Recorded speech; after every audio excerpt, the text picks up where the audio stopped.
Assalamualaikum warahmatullahi wabarakatuh. Kembali dengan saya Ustaz Raihan. Untuk subjek UPKK Jawi, iaitu kita akan masuk untuk tajuk tahun 5, iaitu tajuknya menulis pelbagai ayat. Okey, baik. Menulis berbagai ayat kat sini antaranya ada 5. Kat sini kita boleh nampak ada 5, iaitu yang pertama, apakah dia kat sini? Ayat penyata. Ayat penyata. Dan seterusnya yang kedua apa? Kat tengah, ayat seru. Yang ketiga, ayat kehendak. Yang keempat, ayat nafi. Dan yang kelima, ayat tanya. Semua sekali ada berapa? Ada 5 yang kita kena belajar untuk subjek darjah 5 untuk tajuk menulis pelbagai ayat. Macam mana kita nak bezakan antara ayat-ayat ini? Ada 5 ayat-ayat ini. Macam mana kita nak bezakan? Okey. Okey, kita tengok pula yang seterusnya, muka surat yang seterusnya. Kalau awak ada buku nota padat, buku nota padat, boleh buka muka surat 294 untuk awak tandakan apa yang saya sampaikan. Okey, baik. Kita masuk pada pelajaran yang pertama untuk tajuk tahun 5, iaitu menulis pelbagai jenis ayat. Ada berapa tadi kita belajar yang saya terangkan? Ada 5. Yang pertama. Okey, baik. Sebelum tu Ustaz buka dulu markup dulu. Senang Ustaz nak conteng-contenglah kat sini. Okey, kita baca dulu yang atas ni. Menulis pelbagai jenis ayat. Terdapat pelbagai jenis ayat dalam bahasa Melayu. Dalam bahasa Melayu bila dijawikan, kita belajar jawikan, jadinya bahasa Melayu itu dijawikan. Jadinya dalam bahasa Melayu lah. Kalau bahasa Arab, kalau bahasa Melayu ada jawi, ada rumi, betul tak? Ada 2. Okey, kat sini kita tengok. Yang pertama kita belajar ayat penyata. Apakah itu ayat penyata? Okey, ayat yang diucapkan untuk tujuan mengemukakan berkenaan sesuatu perkara.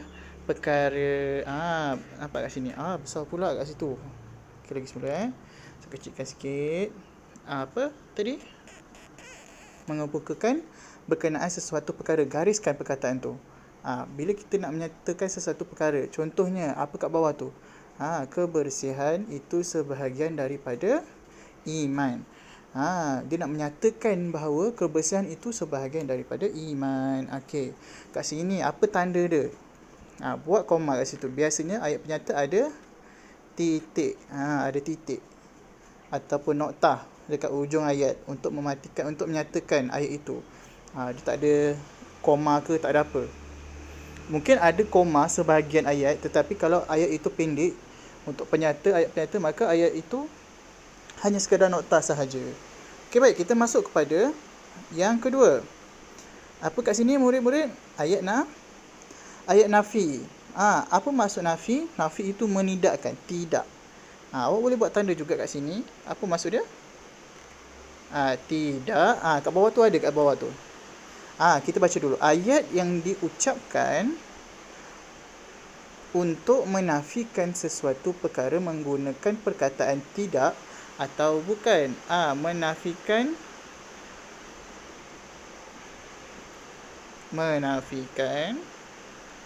sesuatu perkara.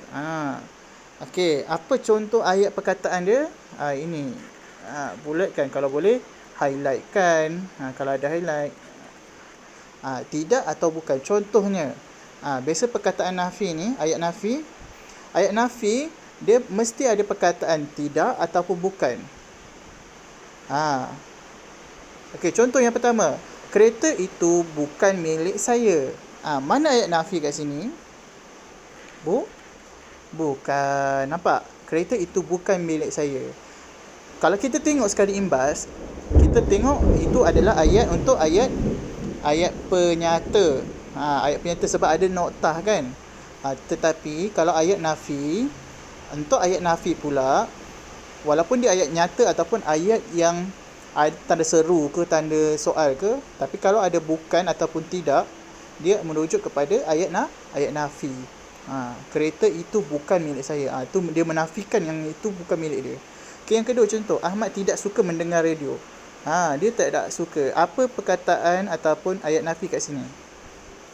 Tidak. Ada 2 kat situ. Ingat, ayat nafi ada 2. Bukan ataupun tidak. Mungkin ada perkataan yang lain selain daripada bukan ataupun tidak. Nanti kita cuba cari. Okey, untuk yang ketiga pula, ayat yang ketiga. Apakah ayat yang ketiga kat sini? Kita baca dulu ayat yang diucapkan. Kita baca dulu ayat kehendak.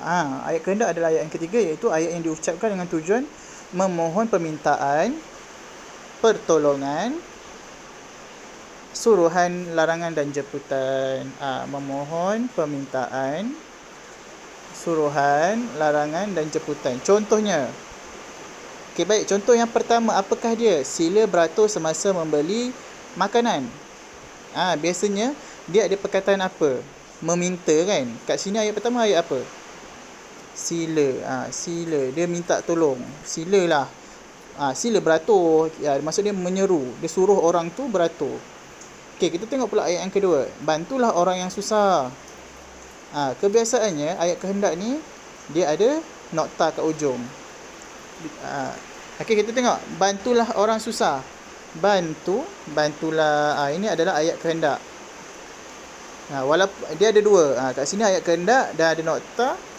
Dia bukan ada dua lah. Dia ada satu, iaitu ayat kehendak. Okey, walaupun dia ada titik, dia bukan bermakna nokta. Dia bukan bermakna nokta. Dia bukan bermakna ayat penyata. Tetapi dia ada ayat kehendak. Apa ayat kehendak dia? Ada sila, bantulah. Lepas tu yang ketiga apa? Jangan berdiri di koridor. Jangan. Dia minta jangan. Dia larang. Dia larang. Ingat, tadi apa ayat kehendak? Memohon permintaan, pertolongan, suruhan, larangan dan jemputan. Ingat tu. Ada 1, 2, 3, 4, 5. Ada 5. Dia memohon untuk pertolongan, permintaan, suruhan, larangan dan jemputan. Itu adalah ayat kehendak. Okey, baik, kita masuk pula ayat yang keempat, iaitu ayat seru. Apa itu ayat seru? Ayat yang diucapkan secara bernada seru. Biasanya dimulakan dengan perkataan seperti amboi, oh, wah, cis, aduh, syabas dan nah. Itu adalah perkataan ayat seru. Diucapkan secara bernada seru. Bernada seru. Okey, sekarang buatlah kurungan kat situ. Amboi, oh, wah, cis, aduh, syabas dan nah. Contoh yang pertama, wah. Wah, bertuahnya orang itu. Nampak? Ayat seru kebiasaannya dia ada apa? Ayat seru dia ada apa? Ayat penyata biasanya dia nota je. Ayat seru kita boleh bezakan. Dia ada tanda seru kat situ. Nampak? Tanda seru. Okey, contoh yang wah, bertuahnya orang itu. Wah, ingat lepas wah, koma. Ingat koma. Ayat selepas nada seru tu ataupun perkataan seru, perkataan tu mesti ada koma. Wah, bertuahnya orang itu. Sebab kan dia berhenti sekejap kan. Wah, bertuahnya orang itu. Contoh macam kedua, amboi, cantiknya lukisan awak. Amboi, dia mesti ada koma. Contoh macam, nah, ambillah duit ini. Nampak? Biasanya kalau seru kan, biasanya kan kita berhenti sekejap kan. Perkataan tu, wah, cantiknya awak. Takkan kita wah, cantiknya awak. Maksudnya tak kena, dia tak kena kan. Jadinya awak kena letakkan koma selepas perkataan itu, perkataan untuk tanda bernada seru. Amboi, oh, wah, cis, aduh, syabas dan nah. Itu maknanya. Okey, tandakan kalau boleh. Okey, seterusnya ayat tanya. Ayat tanya tu apa? Ayat tanya yang diucapkan untuk tujuan mengemukakan sesuatu pertanyaan. Biasanya dimulakan dengan perkataan siapa, bila, mana, bagaimana, apa, mengapa dan bertanda soal. Contohnya, kita tengok kat sini contohnya. Kebiasaannya apa? Dia ada tanda soal. Okey, bulatkan perkataan tanda soal tu. Susah pula, saya kena dekatkan lah kot. Okey. Tanda soal. Kalau ada tanda soal je, jangan fikir banyak. Itulah ayat tanya.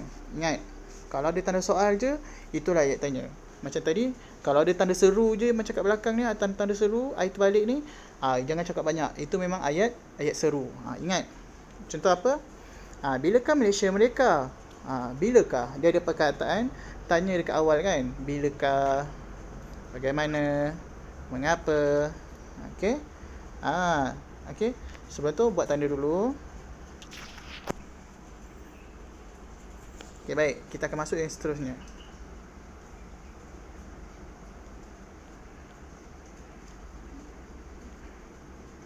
Tadi dah. Oh, Ustaz ambil gambar 2 kali ke? Okey, tak apa. Dah habis. Okey, kita masuk pada soalan-soalannya. Okey, contoh soalannya pertama adalah, wah, luasnya dusun buah-buahan awak. Okey. Ayat di atas ialah ayat apa? Okey. Sebelum tu kita buat tanda dulu. Okey. Sekarang ni, kalau awak nampak perkataan ni, ada apa kat belakang dia? Tanda seru. Jadinya macam saya kata, kalau nampak tanda seru, tanda soal, jangan cakap banyak. Bila nampak tanda seru je, itulah seru. Jawapan dia jim. Kalau tanya apa? Tanya ada tanda soal. Kalau kehendak apa? Kehendak tu tadi kita belajar apa tadi? Kehendak dia meminta kan, meminta pertolongan ataupun dia larangan, dia memohonlah seseorang itu. Jangan berdiri kat koridor. Contoh macam tu kan, tadi kita belajar. Okay, kalau ayat penyata apa? Dia ada tanda titik sahaja. Tanda titik sahaja. Titik sahaja Okey, kita masuk pula yang seterusnya.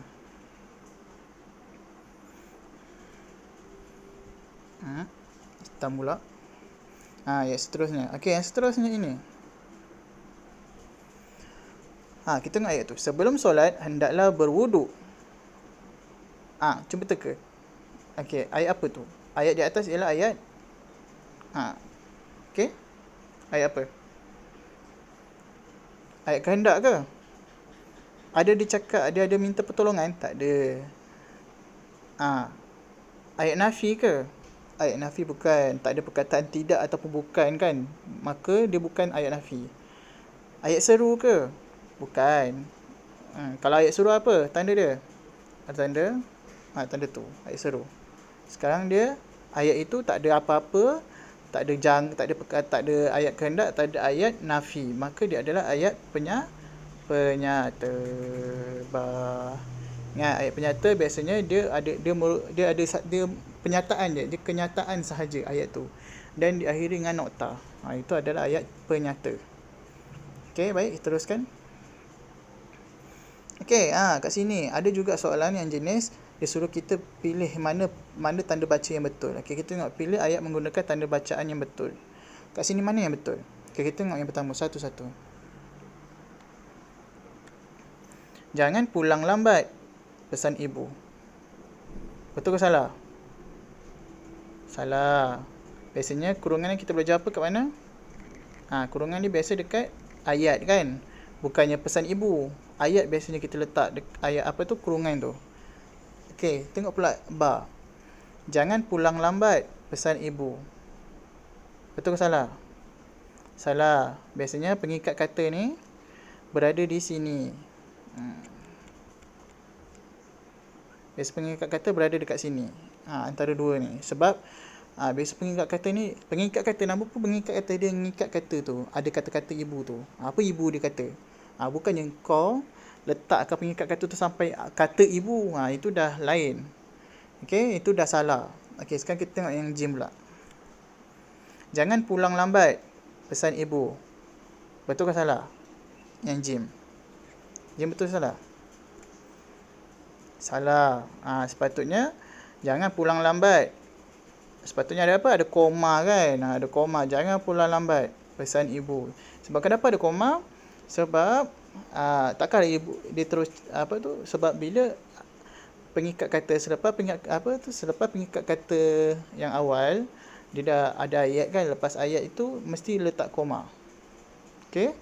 Mesti letak koma dan ditutup dengan pengikat kata yang tutup. Pengikat tutup lah. Jadinya jawapan yang betul adalah dal. Dah jawapan yang betul. Tapi yang paling penting adalah hujung dia mesti ada titik kalau dia ayat. Nampak? Ni ayat ini yang betul, yang dal ni. Jangan pulang lambat, pesan ibu. Faham? Jangan pulang lambat. Dia berhenti kejap, jadinya koma. Bukan berhenti bukan titik terus, bukan. Dia berhenti sekejap. Buat tingkat kata tutup, pesan ibu.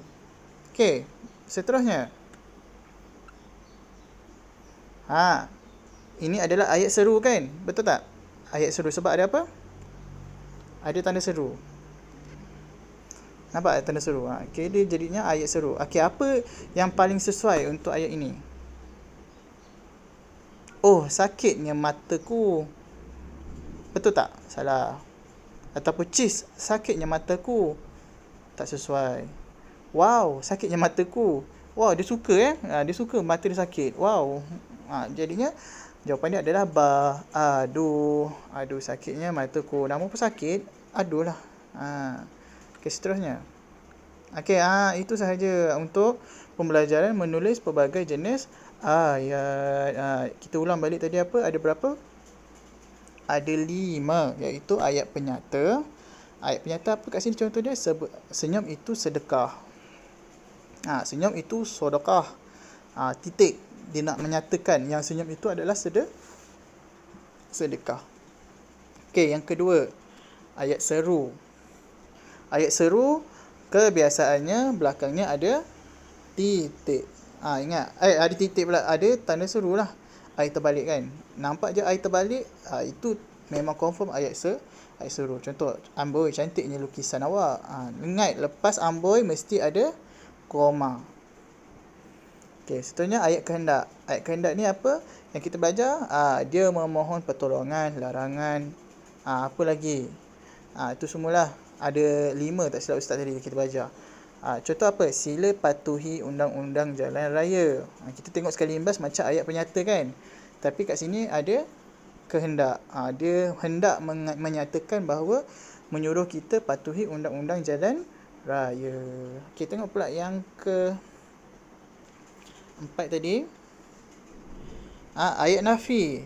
Ayat nafi pun macam kita tengok sekali imbas macam ayat penyata sebab dia titik je kan. Tetapi ayat nafi dia ada perkataan apa? Kalau boleh buat tanda lah. Ini tadi sila besar pula. Ayat seru tadi ada apa? Ada tanda seru. Kalau ayat nafi dia ada perkataan bukan. Bulat kan? Okey. Kalau ayat tanya pula, bilakah Malaysia merdeka? Nampak je tanda soal, maka dia adalah ayat tanya. Itu sahaja.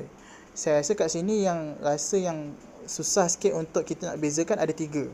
Betul tak? Ayat penyata, ayat kehendak dengan ayat nafi. Ayat penyata, kehendak, nafi ni kita kena tengok betul-betul.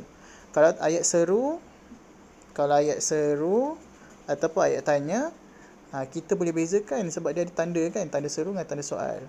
Tapi awak kena banyak belajar untuk 3 kata-kata, untuk 3 ayat ni, iaitu ayat penyata, ayat kehendak dengan ayat nafi. Ayat penyata tadi kebiasaannya kita nak menyatakan ayat itu menyatakan sesuatu kenyataan. Contoh, senyum itu sedekah. Dia tak ada perkataan bukan, dia tak ada perkataan yang merujuk kepada ayat kehendak. Okey, kalau macam ayat kehendak tadi kita belajar, dia ada perkataan sila. Maksudnya dia memohon untuk kita buat. Kita mesti patuhi.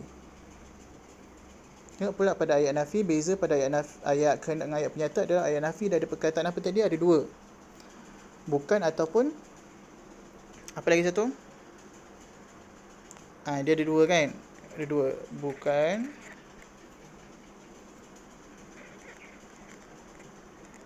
ataupun tidak. Pelik pula kof saya. Tidak. Biasa ada 2, betul tak? Buat tanda. Okey, buat tanda dekat muka surat ni lah. Ni muka surat apa? Ustaz lupa pula muka surat apa, tapi dalam muka nota pada ada okey. Itu sahaja untuk pembelajaran kita pada hari ini. Okey, terima kasih kerana menonton video saya. Saya harap awak dapat like dan subscribe saya supaya tidak terlepas dengan video-video saya akan datang. Terima kasih semua. Assalamualaikum warahmatullahi wabarakatuh.